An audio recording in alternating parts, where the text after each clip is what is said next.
Hi friends, இன்னைக்கு 1 kg weight வரக்கூடிய blueberry cake எப்படி பண்ணலாம்னு பார்க்கலாம். இத வந்து நான் 1 kg முழுசா வந்து பண்ணல. ஆனா 1 kg கான மெஷர்மென்ட் நான் கொடுத்திருக்கேன். இப்போ வந்து எனக்கு வந்து 1/2 kg blueberry cake ஒரு 1/4 kg அளவுக்கு டீ கேக் வந்து ஆர்டர் வந்திருந்தது. அதுதான் வந்து நான் வீடியோ எடுத்திருக்கேன். இப்போ வந்து ஒரு ட்ரையான பவுல்ல ஒரு 5 முட்டை உடைச்சு ஊத்திக்குங்க. 5 முட்டை கூட 1 டீஸ்பூன் அளவுக்கு வெனிலா எசன்ஸ், ஒரு 1/4 டீஸ்பூன் அளவுக்கு மில்க் எசன்ஸ், 1/4 டீஸ்பூன் அளவுக்கு பட்டர் எசன்ஸ், இதில் ஒரு பிஞ்ச் அளவுக்கு உப்பு சேர்த்துட்டு 150 கிராம் அளவுக்கு சுகர், இது எல்லாத்தையும் சேர்த்துக்குங்க. சேர்த்துட்டு அது கூட வந்து ஒரு 15 கிராம் அளவுக்கு கேக் ஜெல் வந்து சேர்த்துக்குங்க. சேர்த்துட்டு ஃபஸ்ட்டு ஸ்பீட்லேருந்து ஒரு 5 நிமிஷத்துக்கு வந்து நல்லா பீட் பண்ணிக்கோங்க. சர்க்கரை வந்து முழுசாக வந்து கரையணும். இதில் வீடியோவில் வந்து நான் லென்த்தாக சொல்லலை. இதுக்கான வீடியோ வந்து நீங்கள் தனியாக டீட்டெயிலாக பார்க்கணுன்னு வச்சிங்கன்னா வீடியோ வந்து தனியாக இருக்குது. 1 kg பேசிக் வெனிலா ஸ்பாஞ்ச் பேக்கரி ஸ்டைலு. நீங்கள் வேணால் அதை செக் பண்ணி பாருங்கள். இதில் வந்து நான் சிம்பிளாக தான் சொல்லியிருக்கேன். இப்போ வந்து எல்லாத்தையும் சேர்த்துக்கோங்க. சேர்த்துட்டு இது கூட வந்து கேக் ஜெல் சேர்த்துட்டு ஃபஸ்ட்டு ஸ்பீட்லேருந்து நான் ஸ்டார்ட் பண்ணுறேன். வீடியோவை நீங்கள் ஃபஸ்ட் டைமுக்கு வந்து பார்க்குறீங்கன்னா கண்டிப்பாக நம்ம சேனலை சப்ஸ்கிரைப் பண்ணி வச்சுக்கோங்க. நம்ம சேனலில் ஃபஸ்ட்டு வீடியோலேருந்து டீட்டெயிலாக வந்து நான் வீடியோ போட்டிருக்கேன். பிகினர்ஸாக இருக்கீங்கன்னா உங்களுக்கு யூஸ்ஃபுல்லாக இருக்கும். இதில் வந்து நான் டிப்ஸ் எல்லாம் வந்து பிகினர்ஸாக இருக்கீங்க பண்ணக்கூடிய மிஸ்டேக்ஸ்லாம் வந்து தனியாக ஒரு வீடியோவாக போட்டிருக்கேன். வேணால் செக் பண்ணி பாருங்கள். இப்போ பார்த்தீங்கன்னா பீட் பண்ண ஆரம்பித்தாச்சு. ஃபஸ்ட்டு ஸ்பீட்லேயே வச்சு கண்டிப்பாக பீட் பண்ணிக்கோங்க. ஹை ஸ்பீடில் வச்சு பீட் பண்ணிட்டீங்கன்னா சக்கரை வந்து கரையாது. கண்டிப்பாக வந்து நிறைய சொதப்பல்ஸ் வரும். ஒரு சிஸ்டர் வந்து கேட்டிருந்தீங்க கேக் பேக் பண்ணும் போது கரெக்டாக இருக்குது, பேக் பண்ணி வெளியில் ஆற வச்சதுக்கப்புறம் மேலே வந்து பிசு பிசுப்பாக இருக்குது, என்ன ரீசன்னு கேட்டிருந்தீங்க. அவங்களுக்கு வந்து நான் நிறைய பேருக்கு வந்து கமெண்ட்ஸில் என்னால் ரீப்ளை பண்ண முடியல. நான் முடிஞ்ச அளவுக்கு வந்து கமெண்ட்ஸில் ரீப்ளை பண்ணியிருக்கேன். ஏன்னா ஒரு சிலது வந்து வீடியோவில் சொன்னால் தான் உங்களுக்கு டீட்டெயிலாக புரியும். என்னென்னா இப்போ நம்ம கேக் பேக் பண்ணிவிட்டு வெளியே எடுத்துருச்சு ஆறுனதுக்கப்புறம் கையில் வந்து ஒட்டிட்டு வரும், பிசு பிசுன்னு இருக்கும். அந்த மாதிரி வர காரணம் என்ன கேட்டிங்கன்னா, இப்போ வந்து நான் 5 முட்டைக்கு 150 கிராம் சக்கரை போட்டிருக்கேன் இல்லையா, அதை வந்து கரெக்டான அளவு.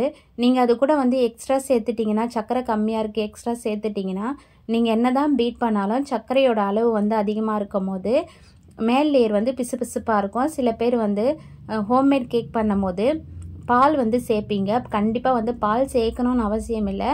பால் சேர்க்காமலே கரெக்டாக தான் வரும். சப்போஸ் நீங்கள் சேர்க்குறீங்கன்னா அந்த மாதிரி வர வாய்ப்பு இருக்குது. அதனால் வந்து நீங்கள் மில்க் சேர்க்காமல் சேர்த்து செஞ்சு பாருங்கள்.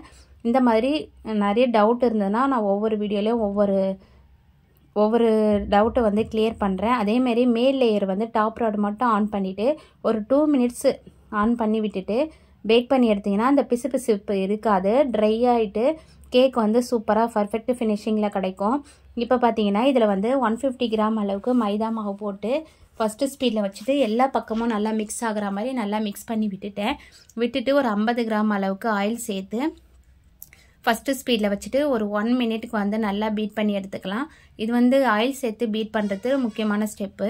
ஏன்னா இதை சேர்த்துட்டு எல்லா பக்கமும் ஆயில் மிக்ஸ் ஆகிற மாதிரி நல்லா பீட் பண்ணி எடுத்துக்கோங்க. எடுத்துட்டு என்ன தான் நம்ம பீட்டரில் பீட் பண்ணாலும் ஸ்பேச்சுலா வச்சு ஒரு நல்லா வந்து அடியில் இருந்து நல்லா மிக்ஸ் பண்ணி எடுத்துக்கோங்க. அப்போ தான் வந்து ஆயில் எல்லா பக்கமும் சேர்ந்துட்டு நம்மளுக்கு வந்து சூப்பராக கேக் வந்து பேக் ஆகி வரும். இப்போ பார்த்தீங்கன்னா இது 1 kgக்கான பேட்டர் தான். இதை வந்து நீங்கள் வந்து அப்படியே வந்து ஒரு 8 இன்ச் டின்னு அப்படி இல்லை 9 இன்ச் டின்னில் பேக் பண்ணி எடுத்துக்கோங்க. கேக் நல்ல ஒரு ஹைட்டு கிடைக்கும். 8 இன்ச் டின்னில் நீங்கள் பேக் பண்ணிங்கன்னா சைடில் வந்து கண்டிப்பாக வந்து பட்டர் ஷீட் போட்டுக்கோங்க. ஏன்னா கேக் வந்து ரொம்ப ஹைட்டாக வரும். அப்படி இல்லைன்னா 2 8 இன்ச் டின் வச்சுன்னா 2 வந்து பிரிச்சுட்டு பேக் பண்ணி எடுத்துக்கோங்க. இப்போ வந்து ஒரு 1/2 கப்பு தான் வந்து நான் விப்பிங் க்ரீம் எடுத்துகிட்டு பீட் பண்ணியிருக்கேன். நீங்கள் சம்மர் டைமில் பீட் பண்ணுறீங்கன்னா கண்டிப்பாக வந்து இதில் பவுடர் சுகரோ ஐசிங் சுகரோ சேர்க்காதீங்க. சேர்க்காமல் பீட் பண்ணி எடுத்துக்கோங்க, கரெக்டாக இருக்கும். அப்போ தான் வந்து க்ரீம் மெல்ட் ஆகாமல் இருக்கும் இந்த சம்மர் டைமுக்கு. இல்லை அப்படி நீங்கள் வந்து சுகர் பவுடர் இல்லை ஐசிங் சுகர் சேர்த்து பீட் பண்ணுறீங்கன்னா நீங்கள் வந்து சுகர் பவுடர் கண்டிப்பாக அவாய்ட் பண்ணுறீங்க. ஐசிங் சுகர் மட்டும் லைட்டாக வந்து சேர்த்துக்கோங்க. எப்போவுமே சேர்க்குற அளவை விட கொஞ்சம் கம்மியாக சேர்த்துக்கோங்க. இப்போ வந்து நான் பேசிக் ஸ்பாஞ்ச் வெனிலா ஸ்பாஞ்ச் ரெடி பண்ணியிருக்கேன் இல்லையா, அதில் வந்து நடுவில் கட் பண்ண லேயரை ஃபஸ்ட்டு வந்து அடியில் லைட்டாக க்ரீம் அப்ளை பண்ணிவிட்டு வச்சுட்டு சுகர் சிரப் வந்து அப்ளை பண்ணியிருக்கேன். சுகர் சிரப் எப்படி பண்ணணும்னு கேட்டிங்கன்னா ஒரு 1/4 கப் அளவுக்கு சுகர் எடுத்திங்கன்னா 1/2 கப் அளவுக்கு தண்ணி சேர்த்து நல்லா கொதிக்க வச்சுக்கோங்க. இப்போ வந்து ஸ்பாஞ்சில் வந்து சுகர் சிரப்பில் 1 டேபிள் ஸ்பூன் அளவுக்கு க்ரஷ் சேர்த்துட்டு மிக்ஸ் பண்ணிவிட்டு கூட சேர்த்துக்கலாம். நான் அந்த மாதிரி சேர்க்கல. சுகர் சிரப்பை மட்டும் அப்ளை பண்ணிவிட்டு அது மேலே லைட்டாக வந்து க்ரீம் வந்து வச்சுருக்கேன். பார்க்கும் போதே தெரியும் ரொம்ப கம்மியாக தான் வச்சுருக்கேன். கம்மியாக வச்சுட்டு ஸ்ப்ரெட் பண்ணிவிட்டு மேலே வந்து ப்ளூபெர்ரி க்ரஷ் வந்து வச்சுக்கலாம். ப்ளூபெர்ரி க்ரஷ் வந்து 1 டேபிள் ஸ்பூன் அளவுக்கு சேர்த்துக்கோங்க. அப்போ சாப்பிடும் போது டேஸ்ட் வந்து கரெக்டாக இருக்கும். இப்போ வந்து ஸ்ப்ரெட் பண்ணிவிட்டு நம்மளுக்கு எந்த அளவுக்கு தேவையோ அந்த அளவுக்கு மட்டும் சேர்த்துக்கோங்க. ரொம்ப அதிகமாக சேர்த்திங்கன்னா கேக்கோட டேஸ்ட்டே வந்து மாற்றி விட்டுடும். மேலே வந்து சாக்லேட் வந்து துருவி வச்சுருக்கேன், அதை வந்து கொஞ்சம் தாராளமாக சேர்த்துக்கோங்க. சேர்த்துட்டு அடியிலேருந்து எடுத்தோம் இல்லையா, அந்த லேயரை மேலே வச்சுட்டு சுகர் சிரப் எந்த அளவுக்கு தேவையோ அந்த அளவுக்கு மட்டும் அப்ளை பண்ணுங்கள். ரொம்ப ஊற்றிட்டோம்னா கேக் வந்து ஊறிட்டு சைட்லலாம் வந்து தண்ணி மாதிரி பிரிஞ்சு வர ஆரம்பிக்கும். அதனால் ஸ்பாஞ்ச் எந்த அளவுக்கு உறிஞ்சுதோ அந்த அளவுக்கு மட்டும் சேர்த்துக்குங்க. சேர்த்துட்டு லைட்டாக க்ரீம் வச்சு க்ரம் கோட் பண்ணிவிட்டு ஃப்ரிட்ஜில் வந்து நான் ஒரு 5 நிமிஷம் மட்டும் செட் பண்ணி எடுக்கிறேன். இதை வந்து நான் ரொம்ப நேரம்லாம் செட் பண்ண விடலை. அது வந்து நான் இதை மதிய டைமில் தான் செய்கிறேன். உங்களுக்கு பார்க்கும் போதே தெரியும் க்ரீம் அந்த அளவுக்குலாம் ரொம்ப மெல்ட் ஆகலாம் இல்லை.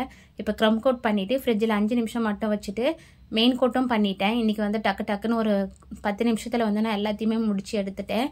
இப்போ மேலே வந்து நியூட்ரல் கிளேஸ் இருக்கு இல்லையா, அது வந்து ஒரு 2 டேபிள் ஸ்பூன் அளவுக்கு எடுத்திருக்கேன். ஒரு 2 கேக்குக்கு வந்து செய்ய வேண்டியது இருக்குது. அதனால் கொஞ்சம் நான் தாராளமாக எடுத்துட்டு அதில் வந்து கொஞ்சமாக தண்ணி விட்டு 1 டீஸ்பூன் அளவுக்கு தண்ணி விட்டு நல்லா மிக்ஸ் பண்ணிவிட்டு இந்த மாதிரி ஸ்ப்ரெட் பண்ணிட்டேன். நீங்கள் இன்னும் கொஞ்சம் எக்ஸ்ட்ரா தண்ணி விட்டிங்கன்னா நல்லா கிளேஸ் மாதிரி சூப்பராக இருக்கும். எனக்கு வந்து டக்குன்னு வந்து இதுக்கு டெக்கரேஷன்லாம் பண்ணணுன்றதுக்காக கொஞ்சம் திக்காகவே நான் எடுத்துக்கிட்டேன். இன்னும் கொஞ்சம் தண்ணி விட்டு பண்ணிங்கன்னா இன்னும் கிளேஸ் மாதிரி சூப்பராக இருக்கும். ஆனால் எனக்கு தேவையில்லை, ஏன்னா என்னால் வந்து க்ரீம் வந்து டெக்கரேஷன் பண்ணும்போது சரியாக வந்து அங்கே வைக்க முடியாது. அதனால வந்து நான் கொஞ்சம் திக்காகவே பண்ணிவிட்டு நம்ம லைட்டாக ஸ்ப்ரெட் பண்ணி விட்டால் போதும். அதில் ஃப்ரிட்ஜில் வச்சு செட் பண்ணி எடுக்கும் போது கேக் வந்து பார்க்க ரொம்ப சூப்பராக இருக்கும்.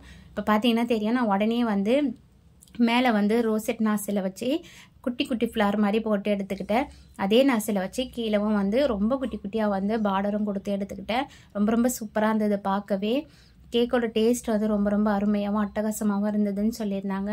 இது கூட வந்து ப்ளூபெர்ரி கலரில் இருக்கிறதுனால இது கூட வந்து ஒயிட் பால்ஸ் போட்டோம்னா பார்க்க ரொம்ப சூப்பராக இருக்கும். இதில் வந்து நேம் ரைட் பண்ணிட்டு தான் இது வந்து போடணும். நான் ஃபஸ்ட்டே வந்து என் பொண்ணு எடுத்து கொடுத்துட்டாங்க. டக்குன்னு வந்து நான் போட்டு எடுத்து வச்சுட்டேன். குட்டீஸுங்க இப்போ லீவில் இருக்கிறதுனால நம்ம என்ன பண்ணுறோன்னே தெரிய மாட்டேங்குது. ஃபோன் கேமராவை ஆன் பண்ணிவிட்டு நான் பக்கத்தில் தான் வச்சு எடுத்திருந்தேன். என்னன்னு கேட்டிங்கன்னா நேம் ரைட் எப்படி பண்ணணுன்றதையும் சாக்லேட் வந்து நான் அந்த ஷெல் மாதிரி ரெடி பண்ணியிருந்தேன் ஒயிட் சாக்லேட்டில், அது எப்படி பண்ணணுன்ற வீடியோவும் எடுத்துகிட்டு இருந்தேன். வீடியோவை ஆன் பண்ணாமலே ஃபோனை வச்சுட்டு எடுத்துகிட்டு இருக்கேன் போல இருக்குது. வீடியோ ரெக்கார்டே ஆகலை. அந்த வீடியோ வந்து இதில் மிஸ் ஆகிடுச்சு. நான் அதுக்கான வீடியோ வந்து தனியாக போடுறேன். இப்போ பார்த்திங்கன்னா சூப்பராக வந்து கேக் வந்து ரெடி ஆகிடுச்சு. நம்ம நேம் வந்து எழுதிட்டு தான் வந்து இதை போடணும். நான் முன்னாடியே வந்து குட்டீஸுங்க பக்கத்தில் இருக்கான்றதுனால போட்டாச்சு. இப்போ பார்த்திங்கன்னா சூப்பராக நேமும் வந்து அந்த க்ரீமை வச்சே எழுதிட்டு அந்த ஷெல் வந்து ஒயிட் சாக்லேட்டில் செஞ்சுட்டு அதை வந்து அதிலே வந்து எடுத்து வச்சுட்டேன். கேக் ரொம்ப சாஃப்டாக இருந்தது. இது கூட வந்து ஒரு 1/4 kg அளவுக்கு ப்ளைன் கேக்கும் வந்து கேட்டிருந்தாங்க. வீடு வந்து பக்கத்துலேயே இருக்கிறதுனால கேக்கை வந்து நான் பாக்ஸில் போட்டு தரல, அப்படியே வந்து எடுத்துகிட்டு போய் கொடுத்துட்டு வந்துட்டேன். இந்த வீடியோ உங்களுக்கு பிடிச்சிருந்தா சப்ஸ்கிரைப் பண்ணுங்க.